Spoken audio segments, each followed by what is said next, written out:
Hello friends, in this PowerPoint presentation I would like to discuss the various terminology that we have in the B Pharmacy 4th semester pharmacology, and every student that must know about the agonist, what is antagonist, what is partial agonist and what is inverse agonist.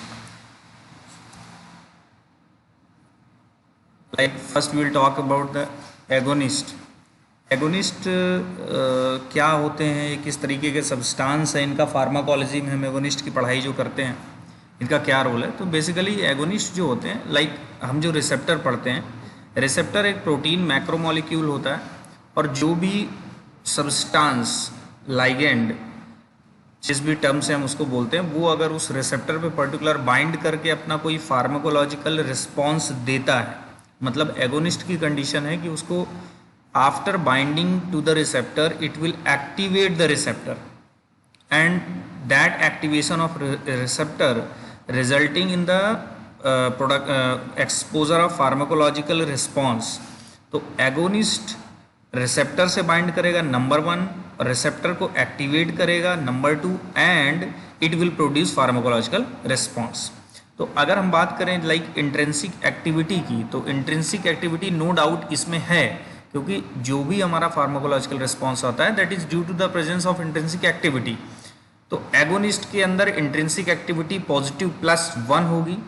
अगर इसके example की बात करें तो histamine का जो substance है, histamine ऑटोकॉइड्स है that binds with their receptor H1 and H2, so we can say the agonist for the H1 and H2 receptor is histamine. So simple in conclusion, what we say, agonist binds to their receptor and activates it maximally. Now we will talk about antagonist. So antagonist और agonist को लेके बच्चों में ये confusion होता है कि like कि एंटागोनिस्ट जब बाइंड होगा या जो भी एंटागोनिस्ट का मैकेनिज्म होगा, उसके बाद स्टूडेंट ये सोचता है कि एंटागोनिस्ट क्या करेगा, एगोनिस्ट के एक्शन को कम कर देगा। तो बेसिकली सी बात सही है, लेकिन मैकेनिस्टिक अप्रोच में बच्चे को इस तरीके से समझना है कि एंटागोनिस्ट जो होते हैं दैट रिसेप्टर से बाइंड तो होते हैं, मीन्स रिसेप्टर से बाइंड होंगे, इनकी बाइंडिंग के कंडीशन के बेसिस पे एंटागोनिस्ट के अपने टाइप्स हैं जो कि हम नेक्स्ट स्लाइड में डिस्कस करेंगे। यहाँ पे बेसिकली मैं बताना चाहता हूँ कि एंटागोनिस्ट रिसेप्टर से बाइंड होगा, बट जैसा कि एगोनिस्ट फार्माकोलॉजिकल रिस्पॉन्स दे रहा था, एंटागोनिस्ट का कोई फार्माकोलॉजिकल रिस्पॉन्स नहीं होगा। यहाँ पे हम इंट्रिंसिक एक्टिविटी जो +1 थी, यहाँ पे इंट्रिंसिक एक्टिविटी 0 होगी। इट मीन्स एंटागोनिस्ट का अपना खुद का कोई फार्माकोलॉजिकल रिस्पॉन्स नहीं होता। क्यों? क्योंकि ये रिसेप्टर से बाइंड होने के बाद एगोनिस्ट की बाइंडिंग को इनहिबिट करते हैं, ये इनका अपना खुद का कोई रिस्पॉन्स नहीं होता। तो हम तीन पॉइंट पे हैं एंटागोनिस्ट पे, like it binds to the receptor but does not produce any pharmacological response, and in another word we can say it does not produce intrinsic activity. So here the intrinsic activity will be 0, and also we can say itself it has no effect. Antagonist का कोई अपना खुद का effect नहीं होगा।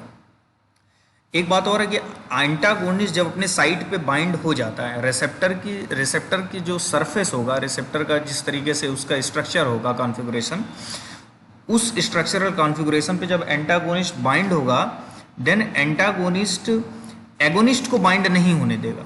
तो overall समझने की बात बच्चों के लिए यह है कि एंटागोनिस्ट रिस्पॉन्स अपना खुद तो देता नहीं है, और रिस्पॉन्स ना देने को हम रिलेट करते हैं, चूंकि ये रिस्पॉन्स इसलिए नहीं दिया क्योंकि इसने एगोनिस्ट को बाइंड नहीं होने दिया।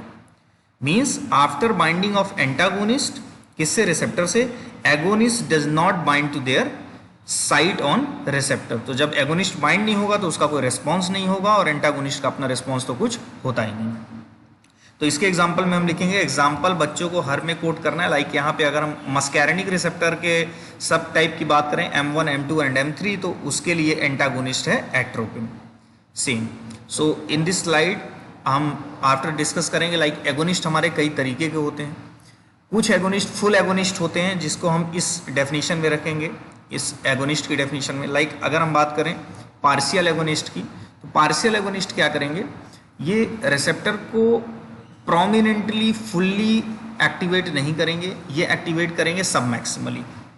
ठीक है, कोई पार्शियल एगोनिस्ट था, वो रिसेप्टर से बाइंड हुआ और उसने उस रिसेप्टर को सब मैक्सिमली स्टिमुलेट किया, इट मीन्स वो सब मैक्सिमली तो कर नहीं रहा है, मीन्स +1 की तरफ नहीं जा रहे हैं, ना हम 0 की तरफ हैं, क्योंकि हमको ये कहा जा रहा है कि 0 हम नहीं हो सकते, क्योंकि यहाँ पे कुछ ना कुछ रिस्पॉन्स तो है, भले ही वो सब मैक्सिमल है। तो इसकी इंट्रिंसिक एक्टिविटी हमारी हो गई 0 to 1। आई होप कि ये समझ में आ गया होगा आपको। और इन एब्सेंस ऑफ एगोनिस्ट, देखिए अगर एगोनिस्ट है कि प्रेजेंस में हम पार्शियल एगोनिस्ट का एक्शन देखें, तो पार्शियल एगोनिस्ट अगर एगोनिस्ट नहीं है, तो एगोनिस्ट नहीं है, इट मीन्स रिसेप्टर की सारे जो सरफेस हैं वो ओपन है और पार्शियल एगोनिस्ट उस पर जाके अपना रिस्पॉन्स देगा। तो हम ये कह सकते हैं कि एगोनिस्ट की तरह ही इफेक्ट आने वाला है, लेकिन लेस प्रोमिनेंट आएगा, क्योंकि ये पार्शियल एगोनिस्ट है, राइट। इसी तरीके से अगर हम बात करें कि अगर एगोनिस्ट प्रेजेंस होगा, अगर एगोनिस्ट का प्रेजेंस है along विद पार्शियल एगोनिस्ट, तो एगोनिस्ट और पार्शियल एगोनिस्ट भी अपना एगोनिस्ट का इफेक्ट ओवरऑल थोड़ा सा डिक्रीज हो जाएगा, क्योंकि एगोनिस्ट का इफेक्ट इसलिए डिक्रीज होगा क्योंकि यहाँ पे पार्शियल एगोनिस्ट कुछ एगोनिस्ट की साइड पे जाके पार्शियली उसको बाइंड कर लेंगे, पार्शियली ऑक्यूपाइड कर लेंगे।